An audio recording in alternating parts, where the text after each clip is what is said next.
Hello guys, welcome back, and this video we will be practicing Fibonacci number using the concept that we discussed in the last, which is basically memoization. तो last video अगर आपने नहीं देखा तो जरूर से देख लेना.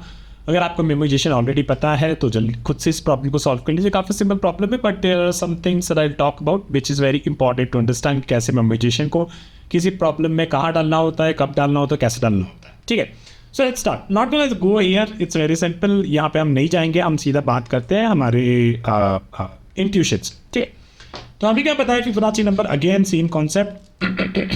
तो basically in Fibonacci number we generally defined as the zeroth number, or basically the first number is 0, then second number is 1, and post that any number is basically the sum of the previous two numbers. This is what we know, and based on that we have come to this relation कि अगर n basically मेरा 1 से छोटा है फिर उसके बराबर है तो I'll return n in that case.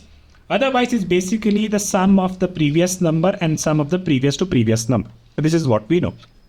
Okay. Okay, तो जल्दी से एक सिंपल एग्जाम्पल के लिए इसको देख लेते पहले. तो let me do for F of 3.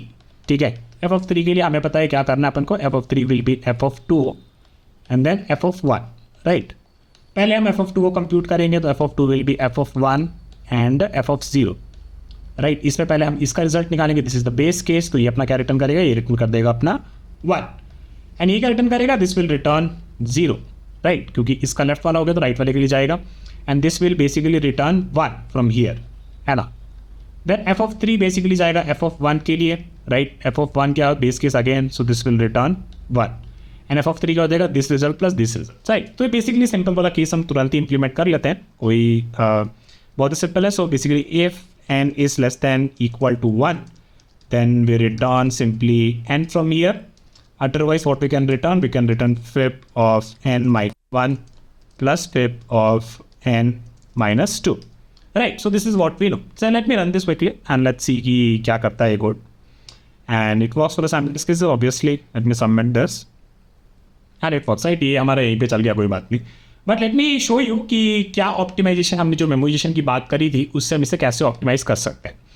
ठीक है, तो let me go below and this is the template. If you remember, definitely memorise this. और काफ़ी सिंपल है actually, there is not much here, but it's just that कि हमने जो recursion template use करी थी उसमें बस एक कैश वाला कॉन्सेप्ट हमने यहाँ पे डाल दिया.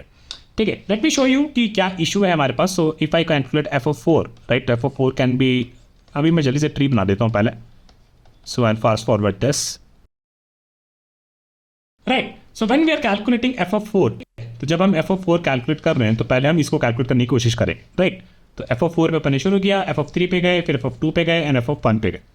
ठीक है, तो ये जो रिजल्ट्स हम कंप्यूट करते जा रहे हैं, ठीक है, हमें क्या दिख रहा है कि ये रिजल्ट, ये जो फंक्शन कॉल है with some input, this will be called again some time. This is what we are able to identify कि ये बाद में भी कभी कॉल हुआ होगा. तो at this point of time जब यहाँ पे बेसिकली मैं इसको कंप्यूट कर रहा हूँ, ठीक है, तो यहाँ से क्या आ जाएगा, यहाँ से आ जाएगा 1, ठीक है, यहाँ से क्या आ जाएगा, यहाँ से आ जाएगा 0, है ना. और एफ ऑफ 2 क्या हो जाएगा, एफ ऑफ 2 आपका हो जाएगा 1 + 0 = 1. तो मैं क्या कर सकता हूँ, मैं बेसिकली अपने कैश में I can put the result, I can put basically कि 2 सेकेंड इंडेक्स पे जो फिबोनाची नंबर है दैट इज 1. ठीक है, and then I go up. तो इस बंदे ने क्या रिटर्न कर दिया, इस बंदे ने 1 रिटर्न कर दिया. एफ ऑफ 1 ने क्या रिटर्न कर दिया, बेस केस ही सीधा रिटर्न कर देगा 1. देन एफ ऑफ 3 हमें मिल गया. एफ ऑफ 3 हमें क्या मिल गया, बेसिकली 2, राइट. तो 3 नंबर पे हमें मिल गया 2, 3 इंडेक्स पे, right. Then we go up. तो यहाँ से बेसिकली अपने को क्या है, यहाँ से बेसिकली अपने को आया है 2, है ना. एंड देन अभी क्या करेगा, अभी अपने राइट पे जाएगा. राइट में बेसिकली एफ ऑफ 2 कंप्यूट करने की कोशिश करेगा, पर मेरे को ये ब्रांचिंग करने की अब जरूरत नहीं है, राइट. क्यों, क्योंकि मेरे कैश में ये 2 का रिजल्ट बैठा हुआ है. तो ये यहीं से बेसिकली बोलेगा कि 2 का रिजल्ट जो 1 है वो यहाँ से रिटर्न कर देगा. और एफ ऑफ 4 क्या हो जाएगा, sum of this number plus this number. So basically it will be 3. So all we have to do is make sure whenever we compute the result we store it in our cache. So let's do that. What we can do is go back and let me create a map here. So basically I can create a map from integer, right, क्योंकि मेरा input बस यहाँ पे एक n है, right. n is the my key and then one more integer for the result. So map is equal to new hash map, right, and then we can start this part. तो first one is basically कि भाई अगर मेरे map में if my map contains this key is basically n, अगर contain करता है तो बस भाई वही रिटर्न करता है. So map dot gate n. ठीक है, अदरवाइज यू कैन से कि हाँ ठीक है इसमें नहीं था तो you can go here and then return N, या फिर आप ऐसा भी कर सकते हैं कि अपने मैप को बेसिकली बेस केसेस के साथ पहले हैंडल कर लेते हैं, है ना। बेस केसेस के साथ हैंडल कर लेते हैं मतलब कि मैप में आप already 0th number will be 0 and 1th number will be 1, right. तो ये आप ऑलरेडी अपने मैप में भी स्टोर कर सकते थे, बट दिस इज़ फाइन, इतना चलता है, ठीक है, इतना हम थोड़ा सा आराम कर सकते हैं, ठीक है। अदरवाइज क्या होगा basically, otherwise I need to compute my results, so this will be my result, right. और प्रोग्राम कैसा लिखा हुआ था, प्रोग्राम एक्चुअली ऑलरेडी ऐसा लिखा हुआ था कि आप रिजल्ट कैलकुलेट किए, फिर आपने बेसिकली यहाँ से रिजल्ट रिटर्न कर दिया, ठीक है। But what we are doing is whenever we compute this result, right, जब भी हम इस रिजल्ट को कंप्यूट कर रहे हैं we should store it in our map. तो what I do is will say map dot put and then the value is N के लिए हमारा कंप्यूटेशन कंप्लीट हो गया, so will put the result here, ठीक है। रिजल्ट हमारा value हो गया for the key N, and then you can maybe copy this और maybe you can return result as well, that is also fine, और maybe you can return map dot get N, this is also fine, right, both are the same, ठीक है। Result में आपने map पे डाल दिया होगा तो मैप से आपने वैल्यू उठा लिया, फिर आप रिजल्ट भी यहाँ से रिटर्न कर सकते थे। Let me run this code, this is very should work, at least I hope so. Let me submit this and it works, right? And really it bit 100% of solutions, so that is really great. Let's talk about ठीक है, तो ये हमारा code हमने लिख दिया है, let me I'll copy this later on, but let's talk about time and space complexity कि क्या हुआ हमारे साथ, ठीक है। तो इसके लिए भी ना हमें थोड़ा एक बड़ा एग्जाम्पल चाहिए होगा, and this is the input we had, right. तो इसको और थोड़ा सा छोटा कर लेते हैं और एक बार समझते हैं, ठीक है।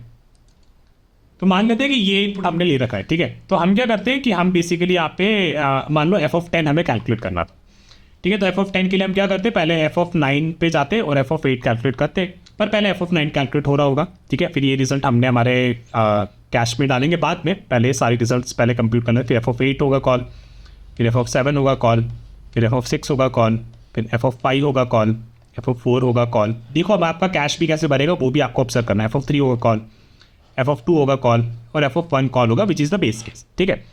After calling this base cases आपका क्या हो जाएगा, ये बेसिकली 2 आपका कंप्यूट हो गया, तो ठीक है 2 का वैल्यू आपका आ गया यहाँ पे, ठीक है। फिर आप यहाँ पे ऊपर गए f(3) के लिए बेसिकली f(2) एंड f(1), तो हमारा 3 अब यहाँ पे कैलकुलेट हो गया, फिर हमने कैश में 3 भर दिया, ठीक है। फिर आप यहाँ ऊपर गए 4 के लिए आपको 3 और 2 चाहिए, 3 के लिए आपको मिल गया था रिजल्ट, ठीक है। और 2 के लिए आप क्या करोगे, 2 का आप वैल्यू आप कैश की कर लोगे, तो ये भी बेसिकली एक ही बार एग्जीक्यूट होगा, है ना। फिर f(5) की बात करें तो 4 आपने कैश में डाल दिया आफ्टर कंप्यूटिंग 4। फिर आप 3 के लिए पूछोगे तो 3 आप कैश से मांग लोगे, है ना। तो आपका 5 कंप्यूट हो गया, तो 5 आपने भर दिया यहाँ पे, ठीक है। फिर आप 6 पे गए, 6 पे बेसिकली आपका 5 का रिजल्ट आया और 4 के साथ उसको आपको ऐड करना है, राइट। तो ये आपको 5 तो मिल जाएगा और कैश से आपने 4 डाल लिया, तो ये एक ही स्टेप लगेगा, ठीक है। फिर आपने 6 का रिजल्ट डाल दिया। Now you are able to see, right, कि हर स्टेप में basically for 10 values for n is equal to 10 हमारा 1 बना, 2 3 4 5 6 7 8 9 10 11 12 13 14 15 16 17 18 19, राइट। तो 10 के लिए हमारे कितने बने, 19 ही बने, राइट। तो कितना हो गया, n से बेसिकली 10 का 19 हो गया। अगर मैं बेसिकली n 7 रख लेता तो कितने हो जाते, n 7 रख लेते तो ये हमारी ट्री होती। तो दिस विल बी 1 2 3 4 5 6 7 8 9 10 11 12 13। तो 7 के लिए हमारा कितने हो गए, 13 हो गए। 10 के लिए कितना हो गया, 19 हो गए। तो कैसा लग रहा है, सीधा दिख रहा है ना कि it is proportional to n और it's look like almost two n, राइट, विच इज n ओनली। तो आपकी टाइम कॉम्प्लेक्सिटी क्या होगी, आपकी टाइम कॉम्प्लेक्सिटी यहाँ पे हो जाएगी n, पिक ऑफ n। और स्पेस कॉम्प्लेक्सिटी बात करें तो आपके जो रिकर्शन जो आपका स्टैक स्पेस होगा, stack space in the worst case would be n, right. आपने इसके लिए किया होगा, फिर इसके लिए इसके लिए इसके लिए इसके लिए सब भरे होंगे, तो स्टैक स्पेस आपका पिक ऑफ n हो जाएगा। Okay guys, so that's it for this video. काफी interesting, but देखो कितना simple problem था, but at the same time it a lot of things are moving here which you have to understand, okay? और ये सब चीजें अगर आप basics नहीं समझोगे तो फिर आपको hard problems पे दिक्कत आएगी बहुत। Okay, I'll stop here and I'll meet you with another video very soon. Bye.